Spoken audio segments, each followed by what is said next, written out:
Visual art. Indian art. India has a very ancient tradition of art, which has exchanged many influences with the rest of Eurasia, especially in the first millennium, when Buddhist art spread with Indian religions to Central, East and Southeast Asia, the last also greatly influenced by Hindu art. Thousands of seals from the Indus Valley civilization of the 3rd millennium BCE have been found, usually carved with animals, but a few with human figures.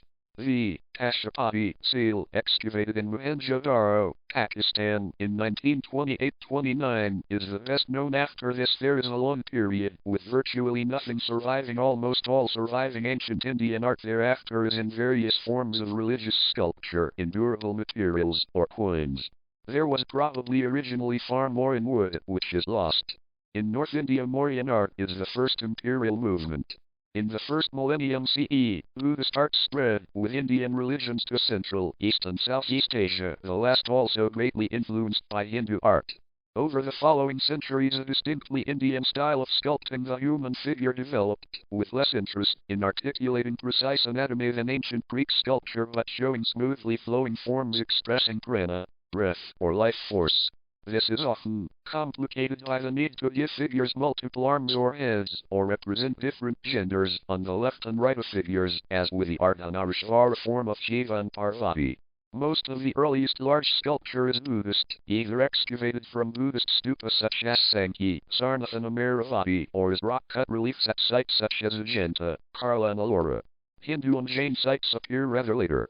In spite of this complex mixture of religious traditions, generally the prevailing artistic style at any time and place has been shared by the major religious groups, and sculptors probably usually served all communities. Gupta art, at its peak c. 300 CE, 500 CE, is often regarded as a classical period whose influence lingered for many centuries after it saw a new dominance of Hindu sculpture, as at the Elephanta caves. Across the north, this became rather stiff and formulaic after c. 800 CE, though rich, with finely carved detail in the surrounds of statues. But in the south, under the Pallava and Chola dynasties, sculpture in both stone and bronze had a sustained period of great achievement. The large bronzes, with Shiva as Nataraja, have become an iconic symbol of India. Ancient painting has only survived at a few sites, of which the crowded scenes of court life in the Ajanta caves are by far the most important, but it was evidently highly developed, and is mentioned as a courtly accomplishment in Gupta times. Painted manuscripts of religious texts survive from eastern India about the 10th century onwards, most of the earliest being Buddhist and later Jain. No doubt the style of these was used in larger paintings. The Persian-derived Deccan painting, starting just before the Mughal miniature, between them give the first large body of secular painting, with an emphasis on portraits and the recording of princely pleasures and wars. The style spread to Hindu courts, especially among the Rajputs, and developed a variety of styles, with the smaller courts often the most innovative, with figures such as Neel Chand and Nainsak. As a market developed among European residents, it was supplied by company painting, by Indian artists, with considerable Western influence. In the 19th century, cheap Calcutta paintings of gods and everyday life, done on paper, were urban folk art from Calcutta, which later saw the Bengal School of Art, reflecting the art colleges, founded by the British, the first movement in modern Indian painting. Buddhist Buddhist reliefs from Mathura, 2nd century CE. Gupta terracotta relief, Krishna killing the horse demon Keshi, 5th century Elephanta caves, triple bust, Trimurti of Shiva, 18 feet, 5.5 m, tall, c. 550 Chola bronze of Shiva as Nataraja, Lord of Dance, Tamil Nadu, 10th or 11th century. Jahangir receives Prince Khurram at Amber on his return from the Muir campaign, Valchand, c. 1635 Krishna fluting to the milkmaids, Kangra painting, 1775-1785 Architecture of India. The Taj Mahal, from across the Yamuna River, showing two outlying red sandstone buildings, a mosque on the right, west, and a jawab, response, thought to have been built for architectural valence. Much of Indian architecture, including the Taj Mahal, other works of Indo-Islamic Mughal architecture, and South Indian architecture, blends ancient local traditions with imported styles. Vernacular architecture is also regional in its flavors. Vastu Shastra, literally, science of construction, or architecture, and ascribed to Mamuni Mayan, explores how the laws of nature affect human dwellings. It employs precise geometry and directional alignments to reflect perceived cosmic constructs. As applied in Hindu temple architecture, it is influenced by the Shilpa Shastras, a series of foundational texts, whose basic mythological form is the Vastu Purusha Mandala, a square that embodied the Absolute. The Time Mahal, built in Agra between 1631 and 1648, by orders of Mughal Emperor Shah Jahan, in memory of his wife, has been described in the UNESCO World Heritage List as the jewel of Muslim art in India and one of the universally admired masterpieces of the world's heritage Indo-Saracenic revival architecture, developed by the British in the late 19th century, drew on Indo-Islamic architecture. Literature Indian literature The earliest literature in India, composed between 1500 BCE and 1200 CE, was in the Sanskrit language. Major works of Sanskrit literature include the Rigveda, c. 1500 BCE c. 1200 BCE, the epics, Mahabharata, c. 400 BCE c. 400 CE, and the Ramayana, c.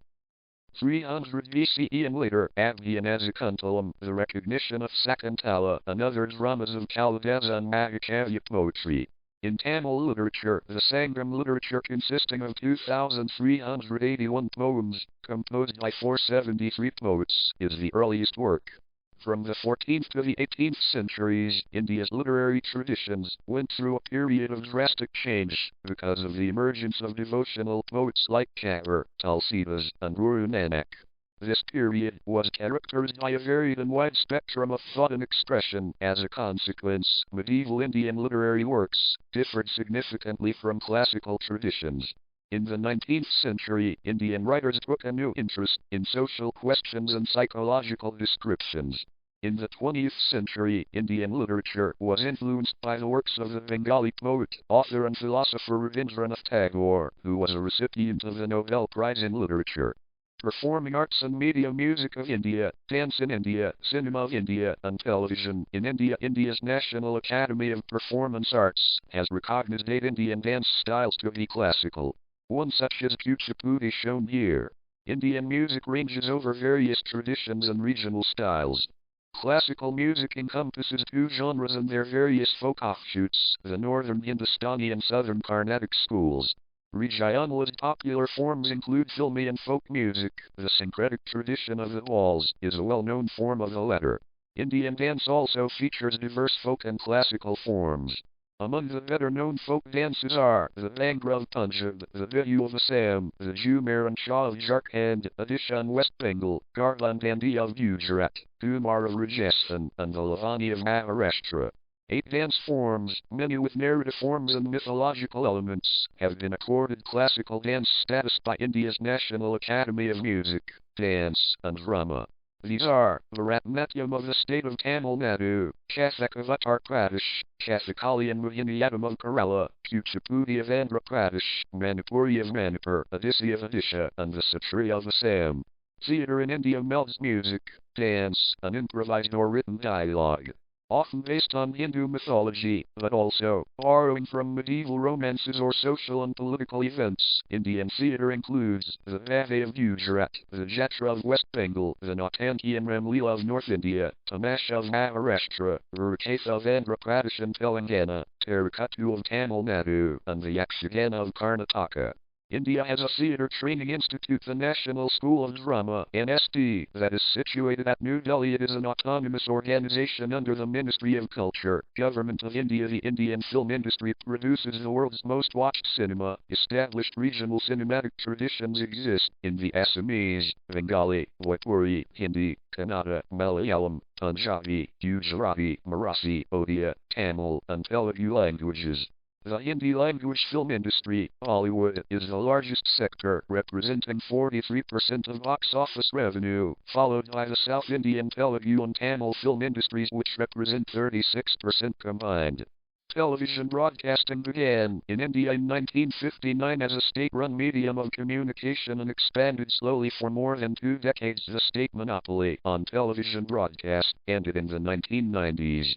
Since then, satellite channels have increasingly shaped the popular culture of Indian society today. Television is the most penetrative media in India. Industry estimates indicate that as of 2012 there are over 554 million TV consumers, 462 million with satellite or cable connections, compared to other forms of mass media such as the press, 350 million, radio, 156 million, or internet, 37 million.